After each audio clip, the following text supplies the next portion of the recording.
Yo, GH fam, sit down for a sec because we got to talk about this absolute train wreck waiting to happen in Port Charles.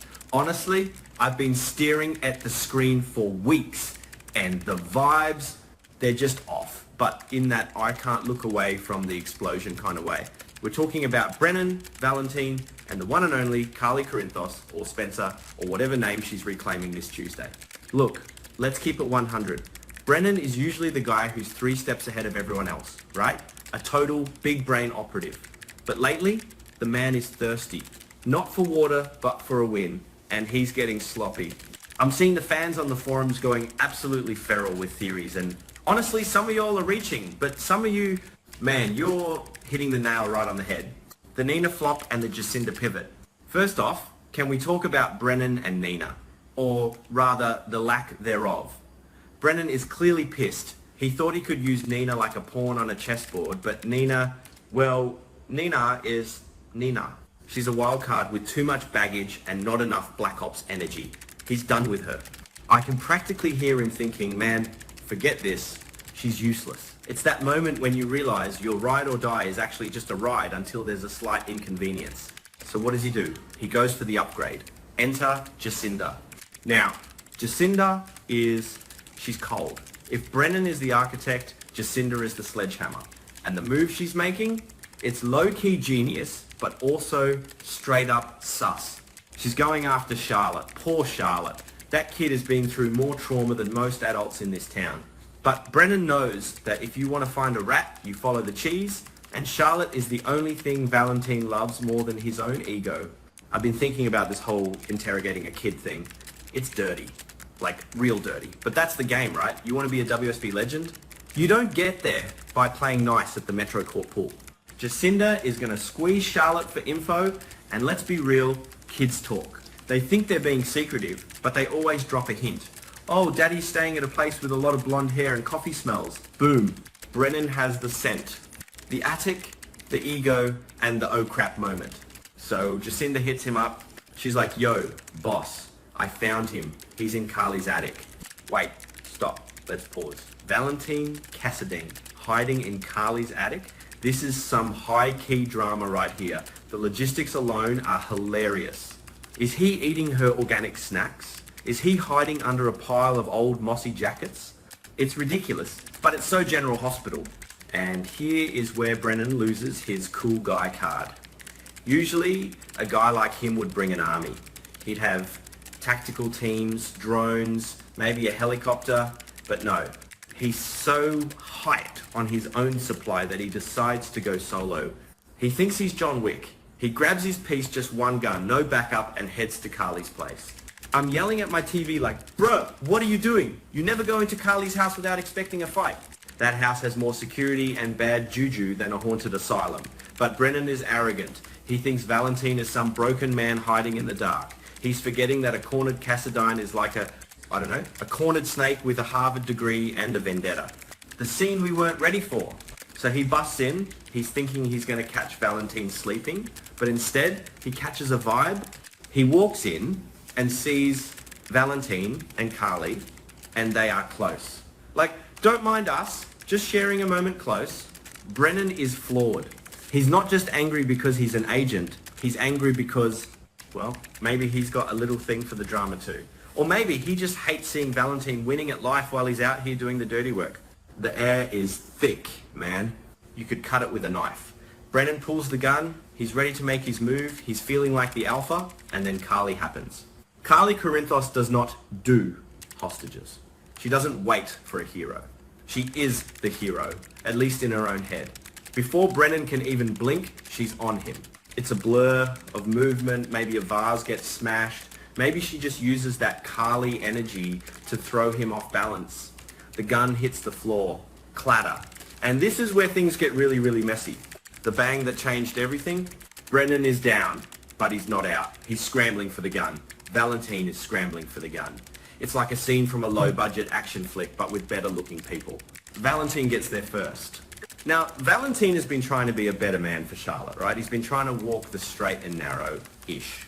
But in that moment, with Brennan threatening his life and his sanctuary, The old Valentin, the one that makes people disappear without a trace, he's back. Bang. The sound is deafening. Brennan is hit hard.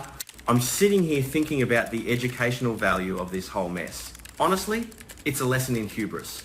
Brennan thought he was untouchable. He thought because he had the badge and the gun, he owned the room. But in the real world, or the Port Charles version of it, ego is the fastest way to get a bullet in the gut. You can't underestimate a man who has nothing left to lose except the woman he's hiding with. Brennan is bleeding out on the floor. It's grim, guys. Like, seriously grim. Is he dead? Is he just soap opera dead where he comes back in 3 years with a new face? Or is he actually gone? The aftermath. Run or rescue. Here's where it gets interesting for Carly's character.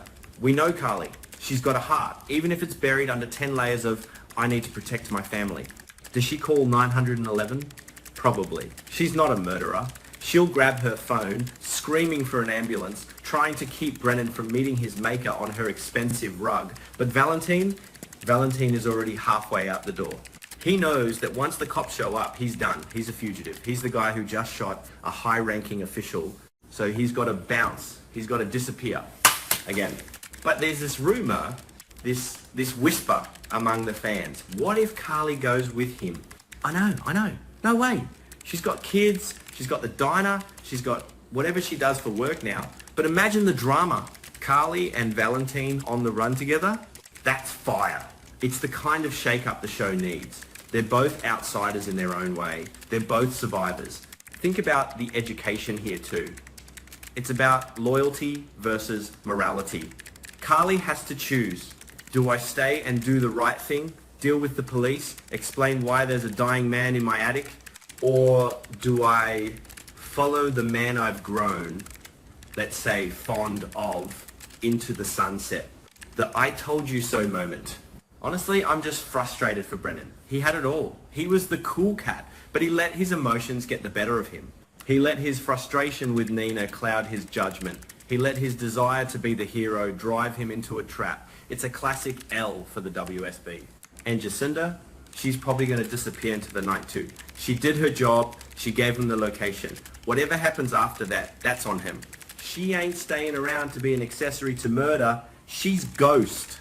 I'm looking at the screen and I'm like, man, this show is tripping. 1 minute you're finding a hideout, the next you're bleeding out because you didn't check your corners. It's a rough life in the PC. Final thoughts before my head explodes.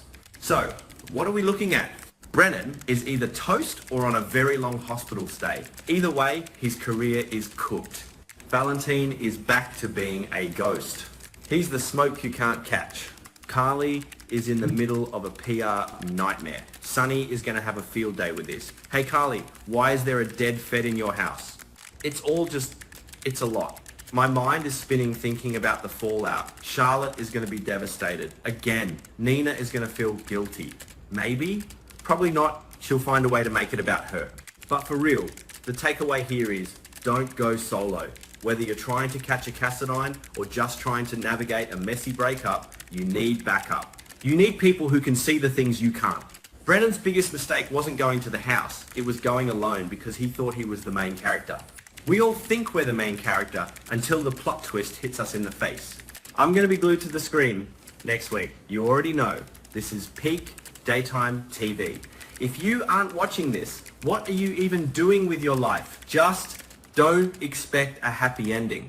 This is General Hospital, not a Disney movie. There's going to be tears, there's going to be blood, and there's definitely going to be a lot of shouting at the wind. Peace out and stay clutch, guys. Don't let the Cassadines get ya.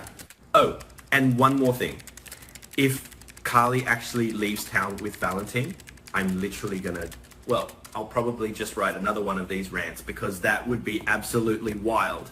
I mean, seriously, can you imagine Carly in a trench coat hiding in some small town in Europe? No way. She'd be recognized in 5 minutes. She's too loud for that. But hey, stranger things have happened. Like people coming back from the dead regularly. All right, I'm done. For real this time. Go grab some coffee. You're going to need it for the next episode. It's going to be a doozy.